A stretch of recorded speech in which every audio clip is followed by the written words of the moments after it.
को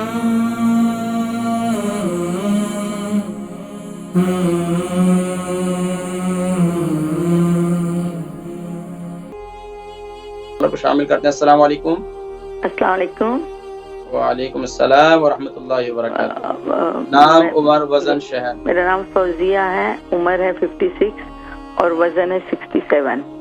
मुझे आपसे 3 सवाल पूछने। एक, आपने मेहंदी में जो इंडिगो पाउडर का कहा था, तो हमें कितनी मिलानी चाहिए? और जो अभी तुकमलंगा का जो आपने कहा है, तो मुझे अर्थराइटिस है, मैं ले सकती हूँ वो? और जो अपना मेरा कोलेस्ट्रॉल भी हाई है, तो मैं जो लहसुन है वो निहार मुंह कितना ले लूं? क्योंकि मुझे एसिडिटी की प्रॉब्लम है। अर्थराइटिस कितना अर्से से आपको? मुझे अर्थराइटिस तो बहुत सालों से है, लगभग 20-25 साल से है। अच्छा, तीसरा सवाल क्या था आपका? एक तो तुकमलंगा आप इस्तेमाल कर सकती हैं अर्थराइटिस में, तीसरा क्या बताया आपने? मैंने तीसरा पूछना था आपको कि जो लहसुन है, मेरा कोलेस्ट्रॉल हाई है, तो मुझे लहसुन कितना सुबह में लेना चाहिए? क्योंकि मुझे एसिडिटी भी है, तो इसलिए मैं कितना यूज करूं? खाने के ऊपर से पानी पीती हैं आप? नहीं, खाने के ऊपर बिल्कुल नहीं पानी पीती, मैं 1 घंटे के बाद पानी पीती हूँ। अच्छा, ठीक है। एसिडिटी हमेशा रहती है आपको?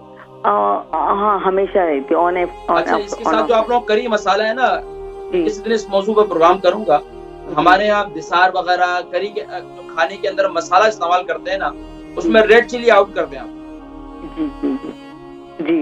या पेपरिका वगैरह, और ये रेड चिली या कश्मीरी लाल मिर्ची, ये इसको आउट कर दें आप। सिर्फ ब्लैक पेपर इस्तेमाल करें। जी, क्योंकि मुझे बहुत तकलीफ होती है फिर। मैं जिक्र करता हूँ इंशाअल्लाह। अच्छा, बहन फौजिया, इनकी उम्र 56 से 67 के जिनका वजन है, पूछ रही थी कि मेहंदी में हमने बताया था कि वो मेहंदी के हवाले से पूछ रही थी कि उसमें वो कितना इस्तेमाल करें। देखिए, वो जो मैंने बताया था वंडू पाउडर, वो आप जो है जब मेहंदी बिल्कुल तैयार कर लें, उसके आखिर में इसको डाल दें। तो उसकी मिकदार जो है वो 1 टेबल स्पून से ज्यादा नहीं होनी चाहिए। कोशिश ये करें कि 1 टेबल स्पून के अंदर होनी चाहिए, इससे ज्यादा नहीं होना चाहिए। अच्छा, इसके अलावा जो है आप पूछ रहे हैं कि अर्थराइटिस वाले जो है वो क्या इसको इस्तेमाल कर सकते हैं? अच्छा, अर्थराइटिस के मरीज जो है इसको इस्तेमाल करने का तरीका ये है कि आप हल्दी वाला पानी बनाएंगे। फ्रेश हल्दी ले लें, तकरीबन आप 1 टेबल, आप अगर फ्रेश हल्दी लेना चाह रहे हैं तो 1 से 1.5 इंच का टुकड़ा ले लें या 3 इंच का टुकड़ा ले लें, बहुत अच्छा है। इसको छील लें, छीलने के बाद उसके छोटे पीसेस कर लें, इसका कावा बना लें। कावा बनाकर इसके अंदर चिया सीड डालकर रख दें। इसको रात को सोने से पहले इसको पी के सो जाए। अल्लाह के हुक्म से इंशाअल्लाह अज़ीज़ ये आपके अर्थराइटिस के लिए भी मुफीद रहेगा। अच्छा, और इसी तरह कोलेस्ट्रॉल वाले लहसुन कैसा इस्तेमाल करें? कोलेस्ट्रॉल वाले आपने पूछा, तो इसके लिए कि सुबह नहार मुंह लहसुन इस्तेमाल करेंगे।